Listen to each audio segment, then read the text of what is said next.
بیا هم وایم وچ په چیلنج جرګه درنه کوو والله چې د سرونه مو هم لاړ شي په دې وجود کې چې یو ځل وینه غړېږي جرګه به کېږي جرګه به کوو سرونه ورکوو خو د خپل وطن اتحاد اتفاق د خپل وطن خاوره چاته نه پرېږدو ملګرو بل ورځ چې د پولیسو د سایډ نه کومه ناخوشګواره واقعه مخې ته راغلې وه او کم خلک چې د امن په خاطر باندې راوتي دي په هغو باندې چې کمې ډزې کړې کمې خیمې چې وي هغه یې هم سوځولې وي یعنې کم هغه ظلم یې ورسره کړی بیا خلک وایي پنجاب ته چې زموږ پښتانه لاړ شي هلته ورسره پنجابیان پولیس چې دی هغه ظلم کوي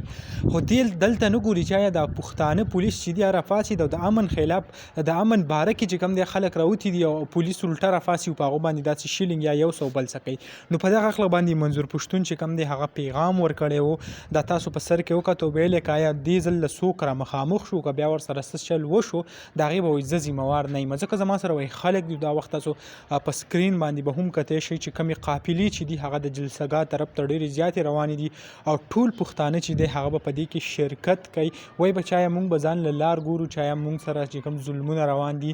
زموږ کوم خلک چې دي مختلف قسمه داسې شیونه زموږ دي چې هغه موږ ته نه میلاویږي موږ به خپل حقوقو باره کې به دې باندې خبره کوو داسې ډېر وجوهات دي هغه منظور پښتون بیا وایي چې زه به هلته د هغې مکمل کم تفصیل او څه چې دي هغه بیانوم نو دغه کم نوی ویډیو د منظور پښتون چې راغل به فرون چې دی په فیسبوک لایو راغلی ډېر زیات خلک چې کم دی هغې ته ناست کم ویډیو چې دی هغه یې ولکته او ټولو دا کمنټس کوو چې آیا موږ به دې جلسه کې هغه شمولیت کوو دغه ویډیو به تاسو سره هم شریک کړه انشاءالله بل ویډیو کې ملایو الله حافظ